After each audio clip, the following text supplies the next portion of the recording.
On July 3rd, 1980, inside the Palace of Sport in Minsk, Elena Mukhina stepped onto the training floor, knowing she wasn't supposed to be doing this. She was a world champion, one of the best gymnasts on the planet, and more importantly, she was injured. Her leg had already been broken during Olympic preparation, and it hadn't fully healed. Under normal circumstances, she should have been resting. Instead, she trained anyway. Because in elite gymnastics, stopping wasn't really part of the system. That day, her coach wasn't in the building, and in that brief moment without supervision, Elena made a decision that would end her life as she knew it. She attempted a move called the Thomas Salto. Even at the time, it was known as extremely dangerous. It required a 1.5 backflip combined with twists in the air, demanding perfect height and control. If anything went wrong, there was no way to recover. Elena didn't get that height. The moment she left the ground, it was already wrong. She under-rotated mid-air, and instead of landing on her feet, she came down hard on her chin. The impact was devastating.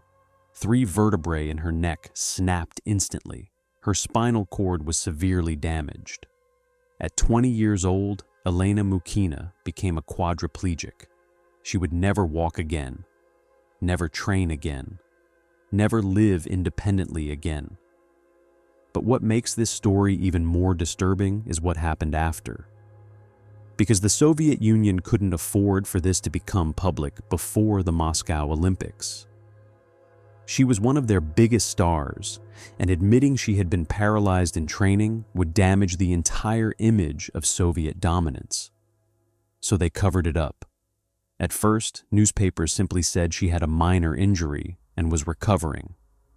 Then they went further, claiming she was improving steadily. Some even published fake messages supposedly written by Elena, where she talked about feeling better and cheering on her teammates. In reality, she was undergoing multiple spinal surgeries, fully aware she would never regain movement again. Eventually, the truth could no longer be hidden. She was officially acknowledged as paralyzed, but by then, her life had already been rewritten by others. Elena spent the rest of her life in a wheelchair, dependent on care, often targeted by people promising false cures. She died in 2006 from complications linked to her injury. And the most disturbing part is how it all started with a single decision. Try one more skill she had already been told was too dangerous. And this is only just the beginning. At first, Christy Henrich looked like a success story. She was strong, fast, and incredibly talented. By her teens, she was already competing at an elite international level, collecting medals and being described as one of the most promising gymnasts in the United States. Her teammates even gave her a nickname, E.T. Not because she looked strange, but because she was extra tough.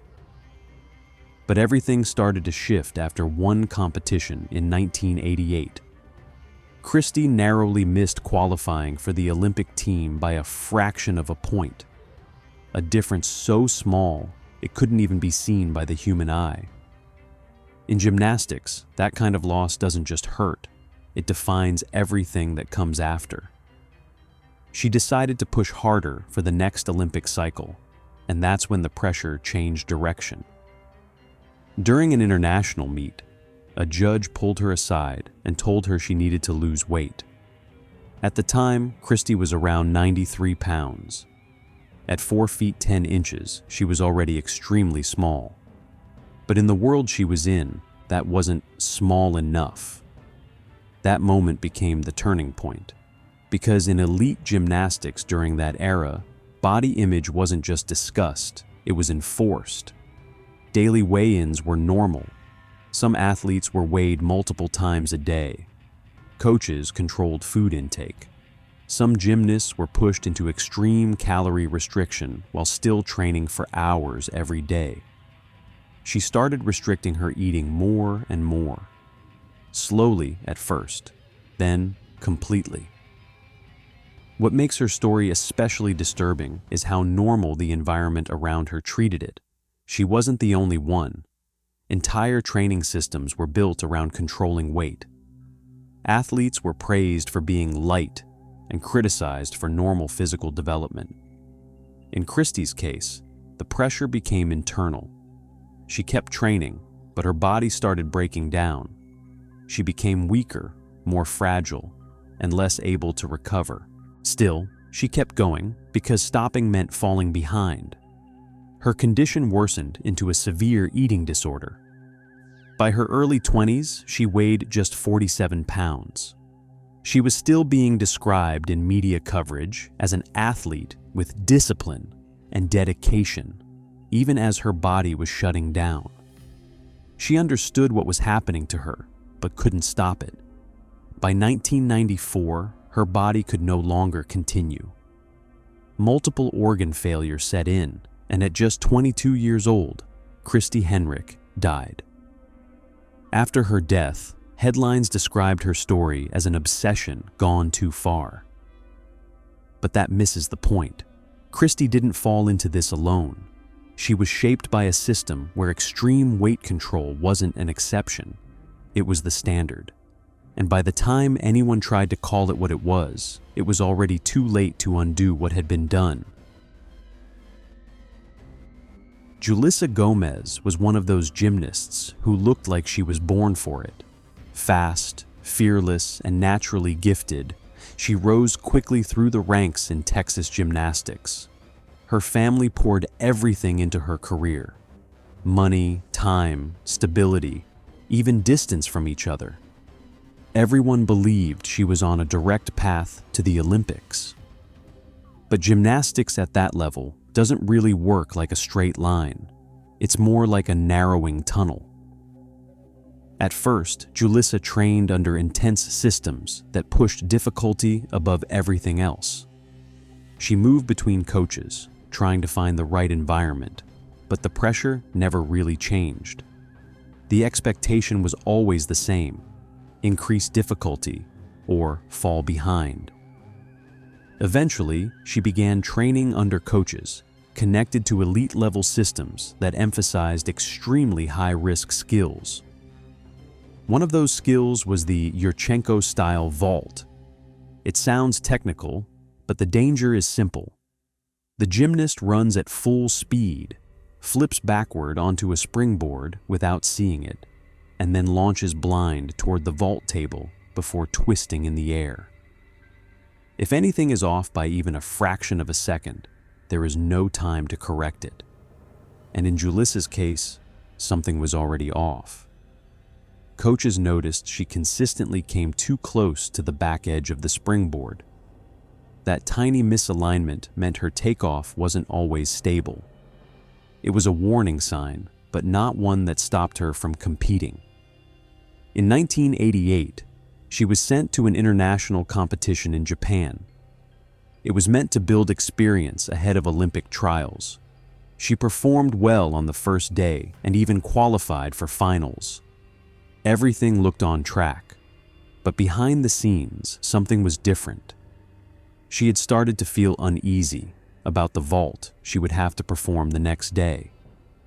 She had seen what had happened to other gymnasts attempting similar skills. She talked about it with teammates. She even hesitated, openly, something rare in that environment. The next morning, she went for her vault.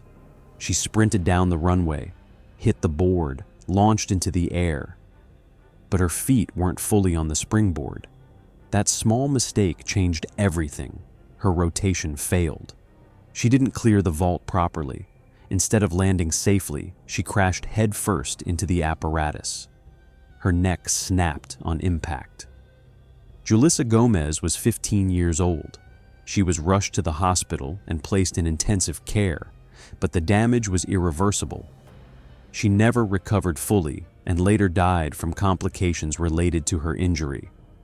Her story became one of the clearest examples of how a single miscalculated landing in a system built on pushing limits can end everything in less than a second.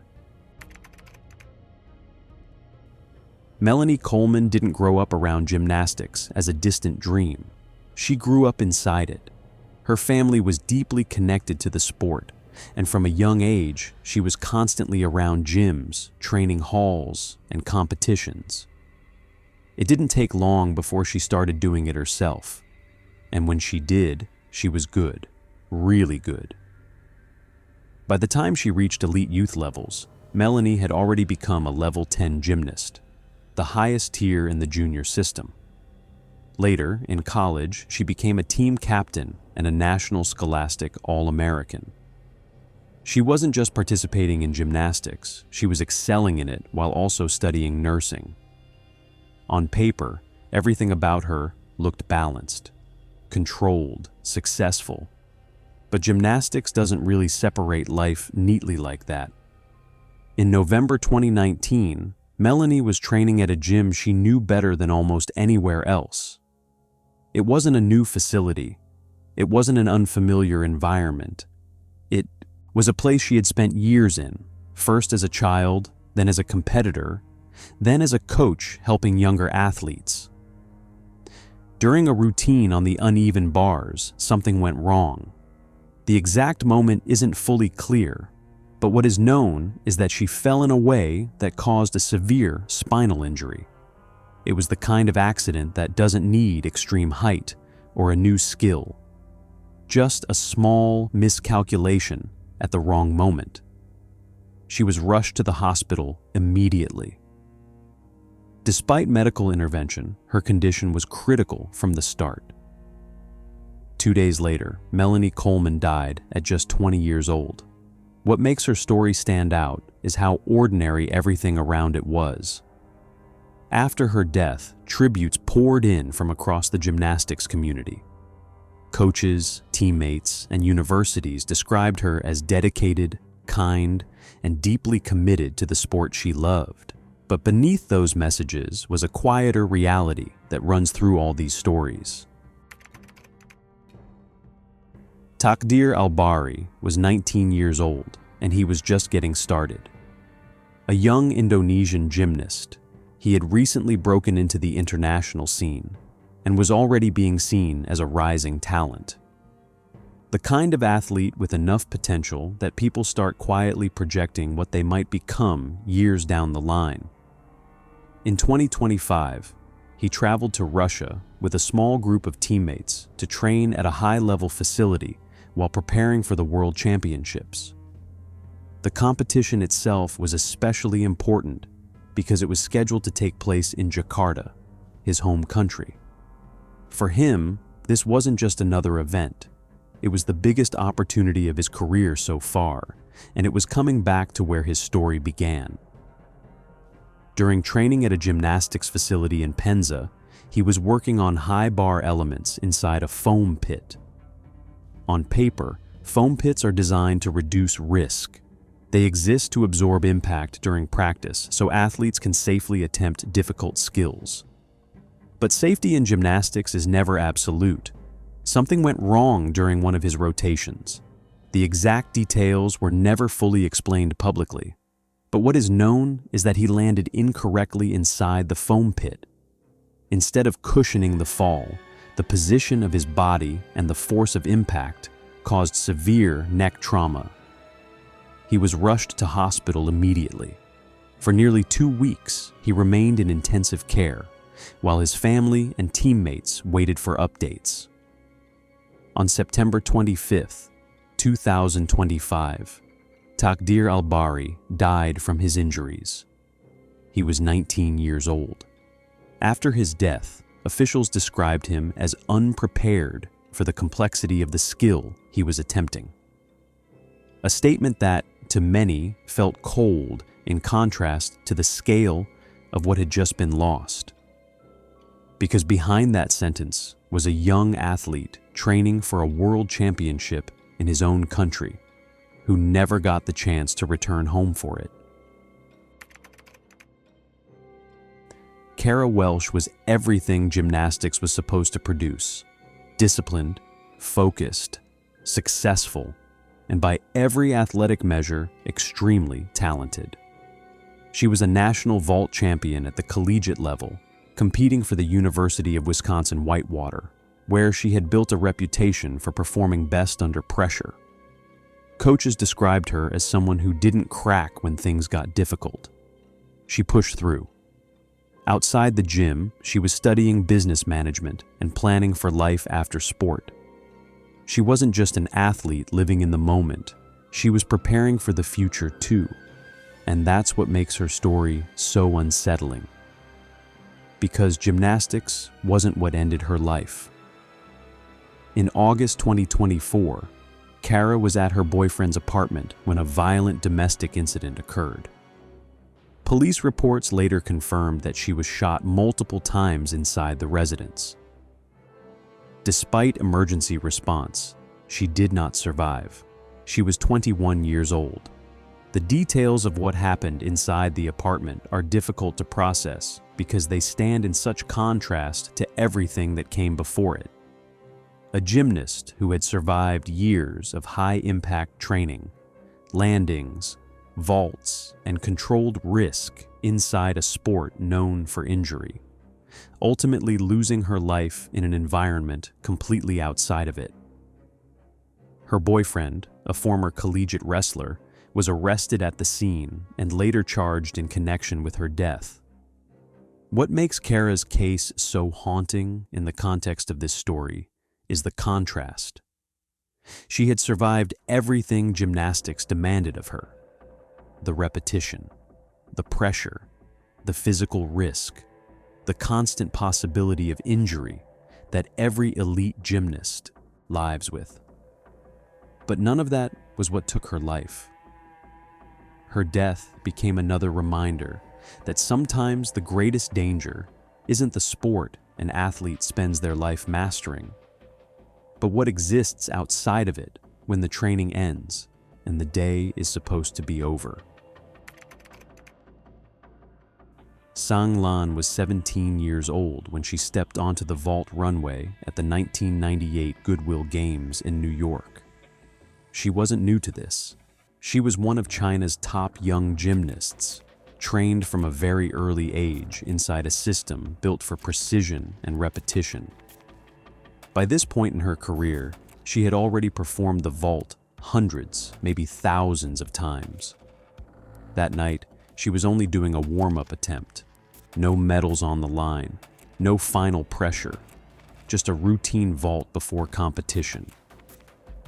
She sprinted down the runway, hit the springboard, and launched into the air. But something was off. Mid-rotation, she lost control of her body position. Instead of completing the vault safely, she under-rotated and came down head-first onto the mat. The impact caused a catastrophic neck injury. She fractured and dislocated her cervical spine, leaving her paralyzed from the chest down. At 17, her career ended in a single moment. What followed turned her story into something far bigger than sport. Sang Lan was flown to medical care in New York, where she underwent emergency surgery and long-term treatment. Very quickly, her case became public, and she was visited by athletes, celebrities, and political figures. Cameras often followed these visits, turning her recovery into a highly visible media story. But behind that attention, her reality was completely different. She had lost all movement below her chest and required constant care for basic daily functions. Later, after returning to China, she continued life in a wheelchair, dependent on long-term assistance. Over time, she spoke more openly about the conditions surrounding her accident and recovery, including concerns about how she was handled immediately after the injury. Legal action was later filed years after the incident, raising questions about supervision and safety during the event. But at its core, the story is simple.